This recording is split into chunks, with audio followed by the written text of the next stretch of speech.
Oh, very cogent, and I never think of myself that way. Yeah, well, the hug, very good. Yeah, I know that hug anyway. So is everybody here? What about Councilwoman, Candace? She doesn't sit up here with us.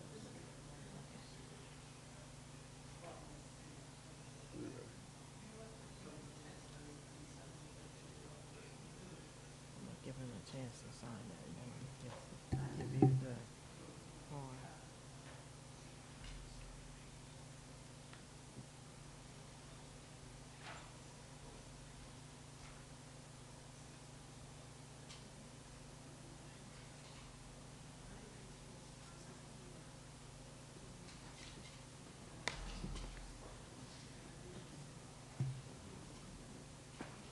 If you wanna use.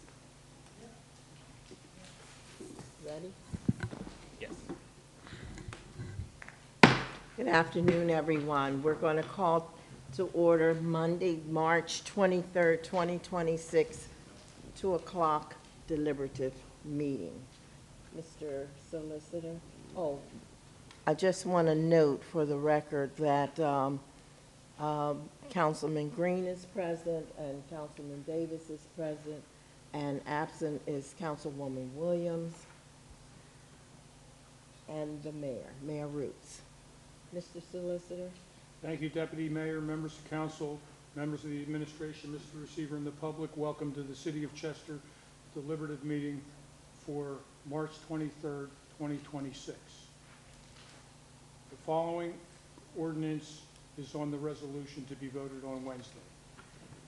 B, first reading, B1, first reading, an ordinance of the City of Chester, Delaware County, Pennsylvania, enacting new Article 149 entitled Code of Ethics to amend the codified ordinances of the City of Chester, Pennsylvania, 1978, as supplemented and amended to establish ethical standards for all such officials and employees of the city, its agencies, and authorities, whether elected or appointed, by setting forth those acts or actions which are incompatible with the best interest of the City of Chester, repealing all ordinances or parts of ordinances inconsistent therewith.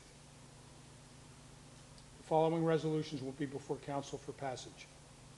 Resolution 32, authorize the installation of a handicap parking zone in the following locations: the 2500 block of West 7th Street and the 2500 block of West 7th Street, in the unit block of East 22nd Street, in the 1200 block of Pine Lane, in the 500 block of Wilson Street, in the unit block of West 21st Street, in the 2000 block of West 4th Street, in the 900 block of Madison Street, in the 1100 block of Meadow Lane, in the 200 block of West 21st Street, in the 800 block of West 8th Street, in the 2700 block of South Forwood Street, in the 2900 block of West 11th Street, and in the 1200 block of Pine Lane.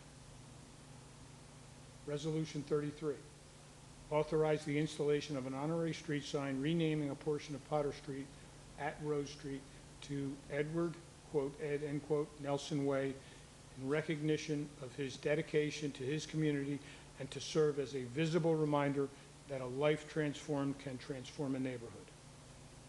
Resolution 34, authorize the installation of an honorary street sign renaming a portion of Edward Street at West 4th Street to Avery Sunshine Way in recognition of her talent, remarkable creativity, positivity, and achievements, to serve as a visible reminder to shine no matter what.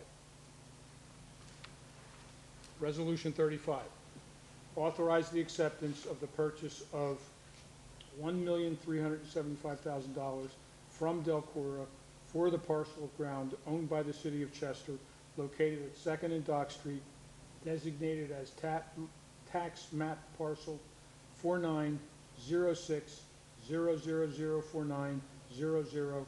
In addition, Delcora agrees to reimburse the city $131,130.95 for development costs, for a total amount of $1,506,130.95.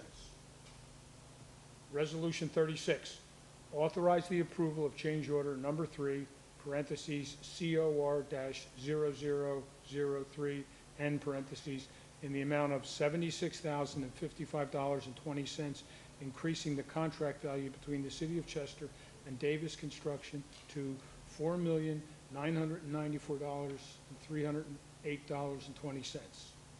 Resolution 37, authorize the acceptance of the quote from S.J. Thomas, Inc.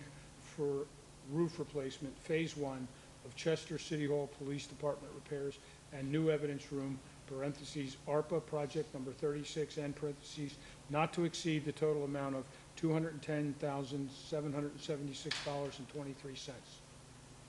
Resolution 38, authorized to formally rescind resolution number 166-2021 and direct future board appointees to the Chester Water Authority to support City Council's policy position that privatization efforts be outright rejected and that any monetization efforts ensure that the authority remains in public hands to the benefit of the citizens of the City of Chester. Resolution 39, authorize the appointment of Thomas Moore as a member of the Chester Water Authority Board to fill the unexpired 5-year term of John Shelton Sr. That would conclude the list, other than mentioning that we did have an executive session prior to this. Thank you, Mr. Solicitor. Are there any questions from council on any of the items that have just been read by the solicitor? I do have a question on Resolution 38, and I know we did discuss this, and I did get the resolution that we are going to rescind. But what I just realized is that in this resolution, it talks about the board appointees to Chester Water Authority should support the City Council's policy position.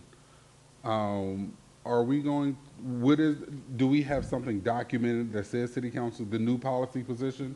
Because if we're going to rescind this old one that was the previous council's policy position, are we going to formally adopt a new policy position that the board members can support? If we're telling them to support our policy position, I think that we should have one on the books. Am I correct?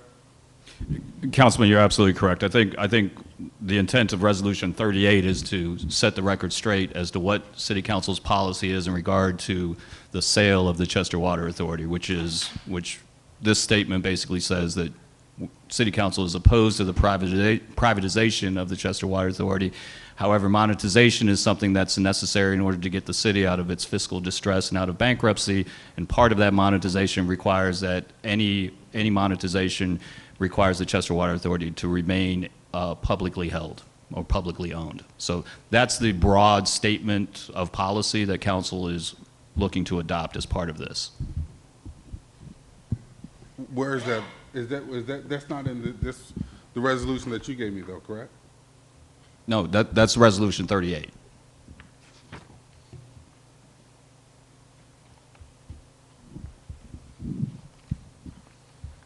What you're asking, is there anything to replace? Correct.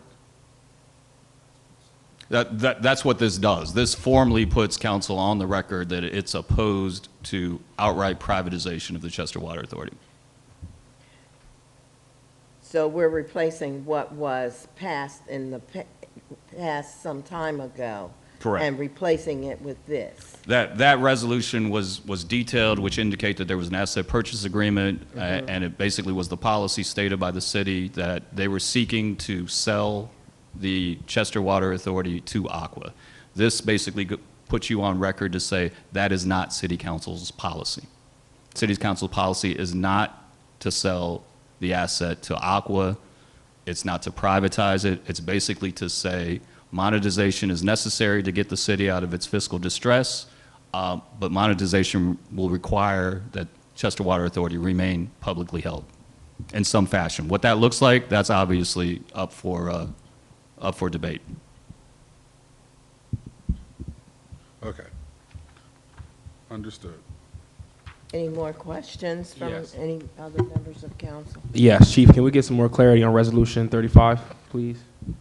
What exactly that looks like, where Yeah, those funds will be coming we from? now have a formal agreement of sale that lays out all the terms and conditions between the city and Delcora. As you know, the city is under construction for a new public works building. Once we're still on track, we're on time, we're on budget. That building will be hopefully completed by the end of November. The agreement that we have is where the current public works building is located at Dock Street would be, that ground would be sold to Delcora. The purchase price of that would be $1.375 million. The city also had roughly $131,000 in there there was a building that it had demolished. There was other development costs because at one point in time there was other plans for that property. Delcora is going to reimburse us for that. So this $1.506 million is that's part of the cash flow that we need to finish construction of the new public works building. So that'll be completed in November, and then we go to closing on this probably on the existing Dock Street. We'll go to closing on that in the next 2 months, and then we'll have a lease agreement with Delcora that basically says we can continue to use that building until we're ready to move into the new site. Okay, thank you. Do we have any reports from any of our directors? If so, please come forward. And as he's coming forward, I don't have another question, but I do have a comment on Bill number 1 on his first reading, the ethics policy. And I just want to encourage all of the city employees, all of the city authorities, the board members, and everyone that this would affect. I would encourage you to read through it.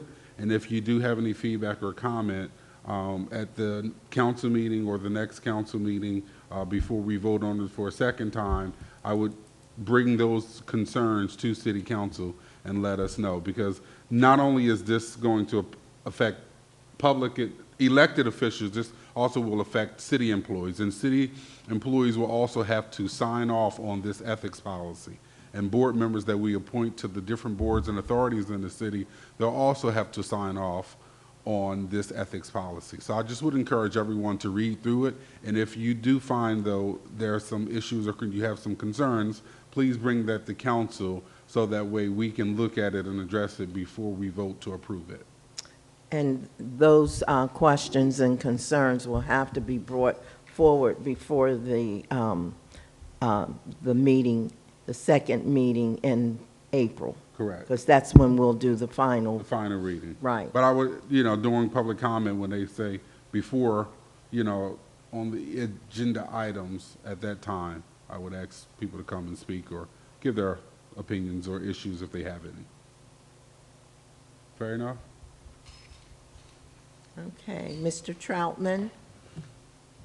Hi, Rich Troutman, Chief Financial Officer for the city. Friendly reminder to pay the real estate tax rubbish by March 31st, next Wednesday, so that you're able to get the 2% discount. After that, it'll be face value. Thank you. Thank you. Is there anyone else?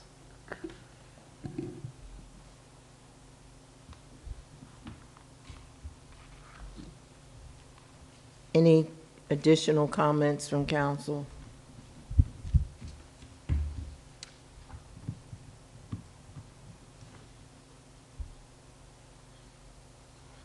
There's no one else with any comments or questions? Okay, well, this meeting is adjourned.